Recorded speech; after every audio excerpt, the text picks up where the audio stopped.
नमस्कार मित्रों, जय हिंद जय भारत। इससे पिछले वीडियो में हम लोगों ने जाना था फ्रैक्शंस होता क्या है, फ्रैक्शन को नंबर लाइन पे रिप्रेजेंट कैसे करते हैं, इम्प्रॉपर और मिक्स्ड फ्रैक्शन क्या है और प्रॉपर फ्रैक्शन क्या है, इम्प्रॉपर फ्रैक्शन को मिक्स्ड फ्रैक्शन में कैसे कन्वर्ट करते हैं और मिक्स्ड फ्रैक्शन को इम्प्रॉपर फ्रैक्शन में कैसे कन्वर्ट करते हैं। चलिए उसके आगे आज पढ़ना शुरू करते हैं। पहला टॉपिक है इक्विवेलेंट फ्रैक्शन। अब देखिए, अगर आप मार्केट में जाएं, मार्केट में जाके आप एक बड़ा सा केक लेके आ जाएं, उसे आधा हिस्सा काट के आप खा लें, या फिर उसके केक के 4 हिस्से करें और 2 हिस्सा आप खा लें, या फिर उस केक के 8 हिस्से करें और आप 4 हिस्से खा लें, या फिर उस केक के 16 हिस्से करें और 8 हिस्से खा लें, तो आपने हर केस में आधा केक तो खा ही लिया। यानी equivalent fraction represents same part of the whole. अगर किसी भी फ्रैक्शन को आपको और इक्विवेलेंट फ्रैक्शंस निकालनी हो तो आप न्यूमरेटर और डिनोमिनेटर में सेम नंबर से मल्टीप्लाई कर दीजिए। जैसे 1/2 को आप न्यूमरेटर में भी 2 से मल्टीप्लाई कर दें और डिनोमिनेटर में भी 2 से मल्टीप्लाई कर दें तो आपकी फ्रैक्शन बनेगी 2/4।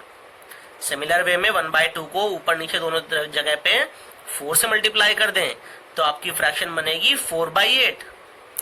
अगर आप दोनों जगह न्यूमरेटर और डिनोमिनेटर में 8 से मल्टीप्लाई करते हैं तो आपकी फ्रैक्शन बनेगी 8/16। और ये सारी फ्रैक्शन 1/2 हो या 2/4 हो या 4/8 हो या 8/16 हो, ये सब फ्रैक्शन बराबर हैं।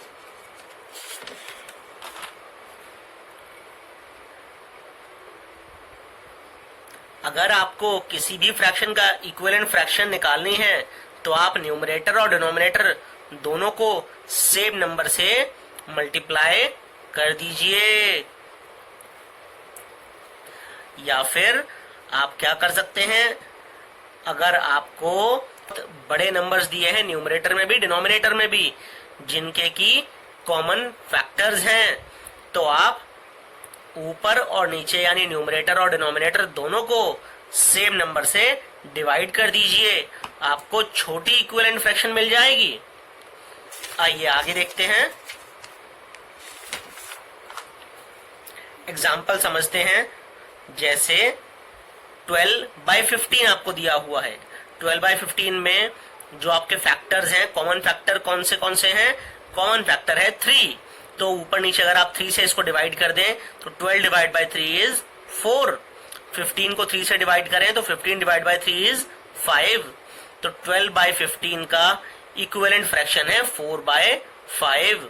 सिमिलर वे में एक और फ्रैक्शन मानते हैं 16/20। इनका कॉमन फैक्टर है 4। अब अगर मैं ऊपर नीचे दोनों जगह 4 से डिवाइड करता हूं तो 16 divide by 4 is 4, 20 divide by 4 is 5। Again the fraction comes out to be 4/5। अगर मैं बात करूं फ्रैक्शन है 20/25, मैं ऊपर नीचे दोनों जगह कॉमन फैक्टर यानी 5 से डिवाइड करता हूं तो ऊपर आ जाता है 4 न्यूमरेटर में और डिनोमिनेटर में आ जाता है 5। एक और फ्रैक्शन है 24/30। हाईएस्ट कॉमन फैक्टर देखा मैंने 6 होता है। 6 से न्यूमरेटर डिनोमिनेटर दोनों को डिवाइड किया, निकल के आता है 4/5। यानी कि 12/15, 16/20, 20/25 और 24/30 ये और 4/5 ये सब इक्विवेलेंट फ्रैक्शन हैं। अब अगर आप लोग ये वीडियो देख रहे हैं तो 60/100, 36/60, 12/20 और 24/40 का आप मेरे को लोएस्ट फॉर्म में करके बताइएगा। जब भी कभी आपके न्यूमरेटर और डिनोमिनेटर के 1 के अलावा कोई और फैक्टर नहीं होते तो उस केस को हम सिंपलेस्ट फॉर्म ऑफ फ्रैक्शन बोलते हैं।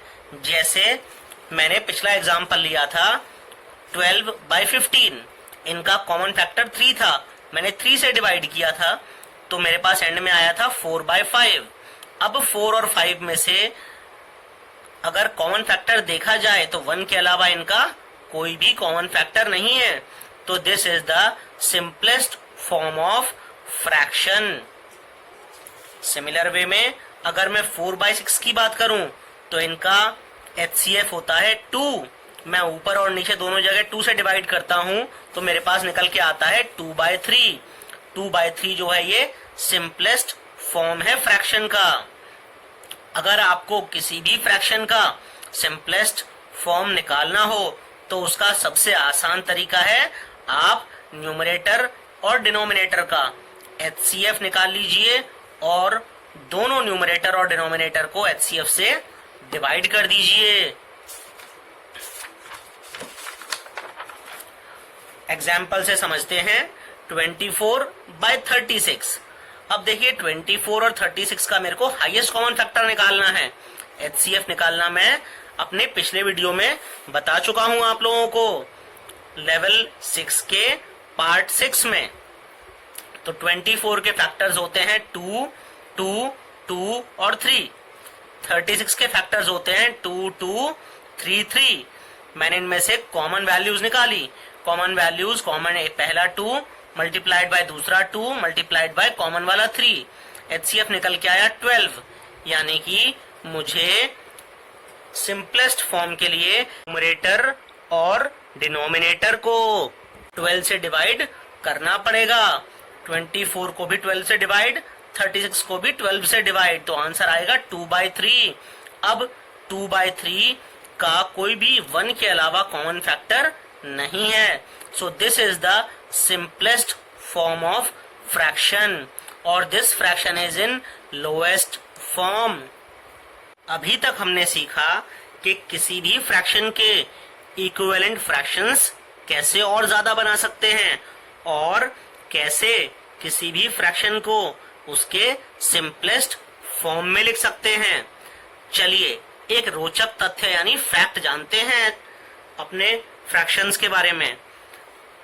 अपने पास मैं फ्रैक्शन मानता हूं एक 4/5, दूसरी फ्रैक्शन मानता हूं 8/10। 8/10 का जो 8 और 10 का HCF है वो है 2। वापस से मैं 2 से ऊपर और नीचे डिवाइड करता हूं तो मेरी वैल्यू निकल के आती है 4/5। यानी कि 8/10 को सिंपलेस्ट फॉर्म में मैं 4/5 भी लिख सकता हूं।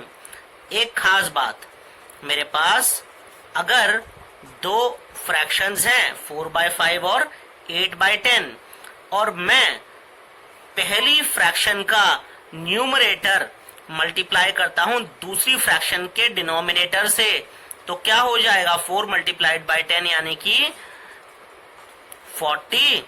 सिमिलर वे में अगर मैं पहली फ्रैक्शन का डिनोमिनेटर मल्टीप्लाई करता हूं दूसरी फ्रैक्शन के न्यूमरेटर से तो क्या निकल के आएगा अगेन 40। दोनों आपस में बराबर हैं। ये एक फैक्ट होता है कि product of numerator of first and the denominator of second fraction is equal to product of numerator of the second and the denominator of the first fraction. इसके हेल्प से हम कहीं पर अगर कोई चीज अननोन हो वो भी निकाल सकते हैं। जैसे अगर मेरे को दिया हो 2/9 इक्वल्स टू -/54 तो अभी मैंने क्या बताया था product of numerator of first and the denominator of second is equal to product of numerator of the second and denominator of the first. तो 2 multiplied by 54 equals to 9 multiplied by dash. इन दोनों का multiplication is equal to इन दोनों का multiplication. 2 into 54 is 108 और 9 का 9। अब 9 का टेबल मैं अगर पढ़ता चला जाऊं तो कितने जा 108 आता है 9 12 जा 108 तो यानी कि ब्लैंक वाली जगह पे मेरे को 12 आ जाएगा। तो 2/9 इज इक्वल्स टू 12/54।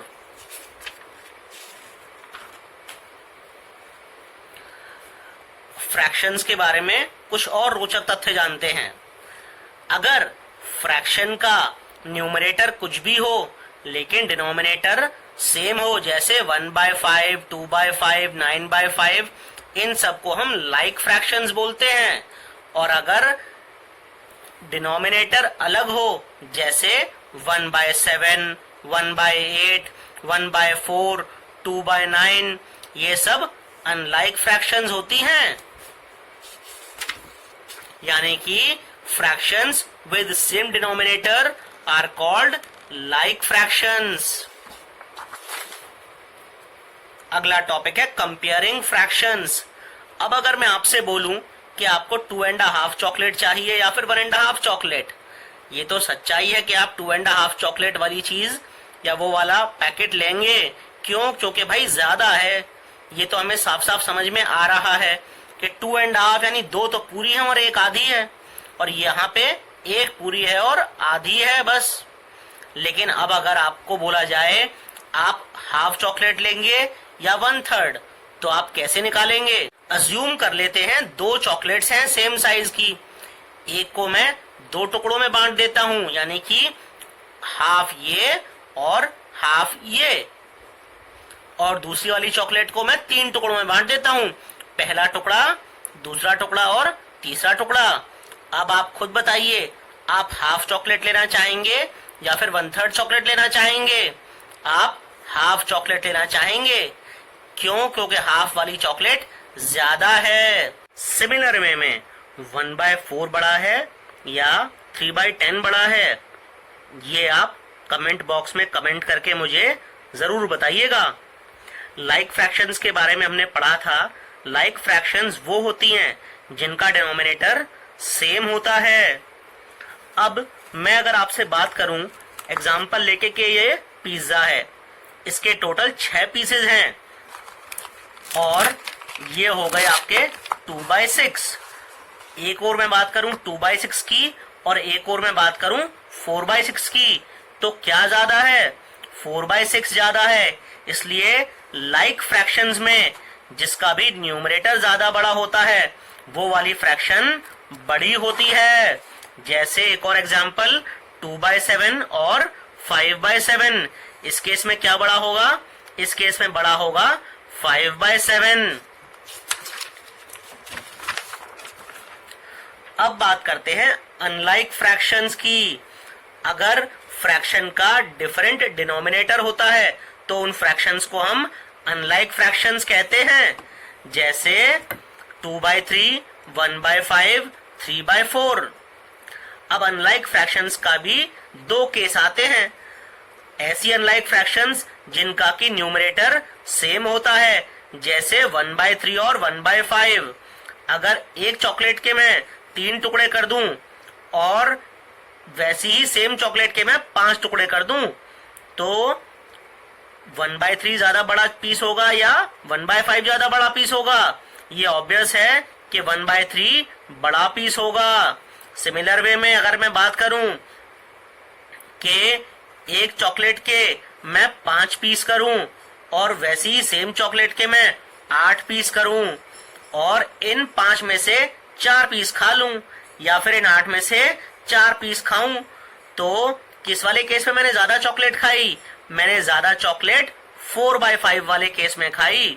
यानी कि अगर किसी फ्रैक्शन का न्यूमरेटर सेम होता है तो जिस फ्रैक्शन का डिनोमिनेटर छोटा होता है वो ज्यादा बड़ी फ्रैक्शन होती है। दूसरा केस आता है comparing unlike fractions with different numerators. अब जैसे मैं बात करूं 2/3 और 3/4 की, तो इनको मैं कैसे कंपेयर कर सकता हूं? इनको चलिए पहले 2/3 की कुछ सिमिलर फ्रैक्शंस बना लेते हैं। तो मल्टीप्लाई किया मैंने 2 से, ऊपर और नीचे दोनों जगह, आया 4/6। 3 से मल्टीप्लाई किया तो आया 6/9। 4 से मल्टीप्लाई किया तो आया 8/12। सिमिलर वे में 3/4 की भी सिमिलर फ्रैक्शंस निकाल लेता हूं। तो 3/4 मल्टीप्लाई किया 2 से तो 6/8, मल्टीप्लाई किया 3 से तो 9/12। यानी कि अब मेरे पास 2 लाइक फ्रैक्शंस हो गए। क्या क्या? 8/12 और 9/12। अब ये तो आप समझ ही गए होंगे 8/12 और 9/12 में से बड़ा क्या है। ऑब्वियसली 9/12 बड़ा है। 9/12 बड़ा है मतलब 9/12 किससे बना था, वो बना था 3/4 से। तो 3/4 इज ग्रेटर देन 2/3। इसको दूसरे तरीके से भी सॉल्व कर सकते हैं। जैसे एक और एग्जांपल लिया है मैंने 5/6 और 13/15। सबसे पहले आप 6 और 15 का एलसीएम निकाल लीजिए। इन दोनों का एलसीएम आएगा 30। एलसीएम निकालने के लिए आप लेवल 6 का 6th पार्ट देख लीजिएगा, पूरा क्लियर हो जाएगा आपको। जब आप एलसीएम निकाल लेंगे तो एलसीएम आएगा 30। अब 5/6 को डिनोमिनेटर को 30 बनाने के लिए आपको 5 से मल्टीप्लाई करना पड़ेगा। तो मैंने क्या किया, 5/6 मल्टीप्लाई किया न्यूमरेटर में भी 5 से और डिनोमिनेटर में भी 5 से, तो हो गया 25/30।